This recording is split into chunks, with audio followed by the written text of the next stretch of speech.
Hi everybody, this video is a continuation of previous video. Today we are going to see about English literature before Chaucer. First of all, the historians of our language, it was formerly the practice to draw a sharp dividing line between them, and they are called as Anglo-Saxon period. The Anglo-Saxon and the normal French concave and the dividing line was not known by the modern writers. So the modern writers insist the English essentially a Teutonic language, and the English grown up 14th century, and there is no break in that. English was grown up till 14th century and there is no break, and there will be continuity of it. For this reason, the Anglo-Saxon was dropped out and the Old English was used. And there is some difference between the Chaucer's English and Cardamon's English. Chaucer's English is a Middle English and it contains full of words, idioms, and Chaucer used the principle of her own poetry. But the Cardamon's English is a little different. It consists of Old English and it's learned by foreign languages, and the principle is different from ours. Now, the Anglo-Saxon poetry, in that poetry the epic one is Beowulf, and the Beowulf is a Old English epic poem and it is a traditional poem. It's a Germanic heroic legend and it consists of 3182 alternative lines, and the story is set in Pagan in Scandinavia in 6th century. The Beowulf poem consists of 3 parts. The 3 parts is full of battles, and the first battle consists of Jarandal, and the second battle is with Jarandal mother, and third battle with the dragon. The first battle is Jarandal. In that, the plot revolves around the Hrothgar, a king who builds a great wall for him and his warriors. And it was not tolerated by a Jarandal monster, so he attacked the great hall. It was not able to control by Hrothgar. So the news was spread to Beowulf, and the Beowulf get a permission from his king and went to help the Hrothgar. But Beowulf not able to kill Jarandal directly, so he cut his arm. From this, the first battle was concluded. Then second battle starts with the Jarandal mother, who not able to tolerate this and set a revenge to kill a scree. He is a Hrothgar's loyal fighter. After attacking him, and she killed him. After that, Jarandal escaped.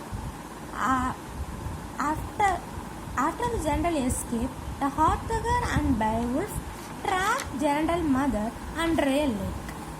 But the Beowulf cuts Jarandal mother head and hand over to Hrothgar, and the Hrothgar gives many gifts and his sword, the family's heirloom. And move on to the final battle. Beowulf returned home and become a king of his own people. Jarandal mother's slave steals a cup from a dragon. When the dragon knows the cup was stolen, in fury the dragon burns everything in his sight.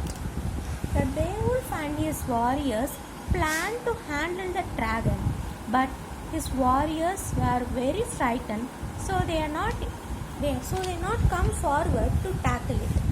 On the spot, Beowulf planned to handle the dragon on his own, but unfortunately, dragon killed Beowulf and he was killed at the spot. On the time, Wilgulf was on his side and he blamed the warriors for the coward behavior. At last, Beowulf burned at Great Pyre in Geatland.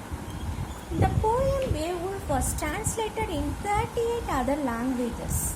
In 1805, Sharon Turner translated a selected verse in modern English. 1814, John Joyce's Cornbury published edition English paraphrase and in Latin verse also. 1909 Francis Barton Montgomery full translation English imitative meter published used as a text in Guthrie Hill's 2007 graphic novel based on Beowulf. 1999 Seamus Hearns translated Beowulf in the name of Hearny Wolf. In 2000 Lyosa published own version of Beowulf parallel text with the Old English. 2011 Hugh Magennis Beowulf modern version in English verse. Edwin Morgan, Barton Raffel, Michael J. Alexander, Seamus Hearn. In 2011, this person's publications Beowulf at Kalamazoo contains 10 essays on translations and 22 reviews of Hearn's translations. Some of his works compare Hearn's work with Lyosa's. In 2014, Tolkien's Beowulf translated a translations and a commentary on his own retelling story, Selig Spell, unpublished verse translation. 2018, The Merry Wife by Maria Dahawana Headley, written in the view of Gerundal Mother.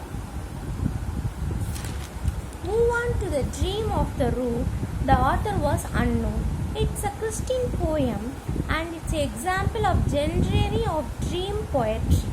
The poem is a narrator having a dream of a virgin speaking to the cross and Jesus was crucified. The poem separated into 3 sections. First part, the narrator vision of cross sees covered with germs, and the germs of the beautiful stones are stained with the blood. The second part is Jesus' death, and the third part is author reflection about his vision, and he praises God, his desires once again near the glorious cross. The part of the dream of the rue found on 8th century in Ruthven Cross. It's a 18 feet freestanding Anglo-Saxon crosses intended as conversion tool. This similar representation cross present in Riddle 9 by Anglo-Saxon writer Todd Turin. The J.A. Barrow interrupt the cross. The dream of the rod in a cross is set up to be the way to salvation.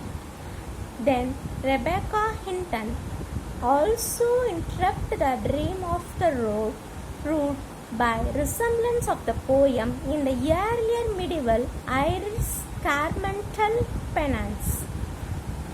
Next to that, Faith Patton, he described the sexual imaginary in a particular lines 39 to 42, and the further interpretation expanded by John Constant, and it's further argued by Mary Dockery Miller. He interpreted by sexual imaginary function heightened masculinity of the warrior Christ in the poem. Move on to Hearny Wolf. His works are Christ, treating of incarnation, the descent into hell, the ascension, the last judgment, Elena Julina. But first we tend to see the Christ poem. The Christ poem is assigned an Old English religious poem in Exeter book, contains 1664 lines and deals with the Christ advent. And the poem is 5-section piece, spans lines from 440 to 866. Homiletic subject matter, it deals in with also Julina, Eleni, fates of the apostles. The poem focuses 6 leaps of Christ. First leap, Christ descends to the earth through Virgin Mary. Second spring, born in manger. Third leap, Christ ascends the cross. Fourth spring, Christ abandoned the cross and entered the tomb.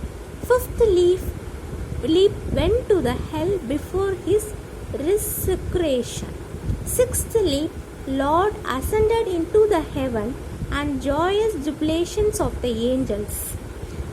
The motif of the poem is Christ leaps and derived from Pope Gregorius, and a mystical interpretation was found in Song of Solomon early in 3rd century work Hippolytus. I hope this audio is useful for you. In next video we can see the Saint Wolf works of treating of the incarnation, the descent into hell, the ascension, the lost judgment, and the Helena, and after that Juliana. And moreover the part we have to continue. Thank you.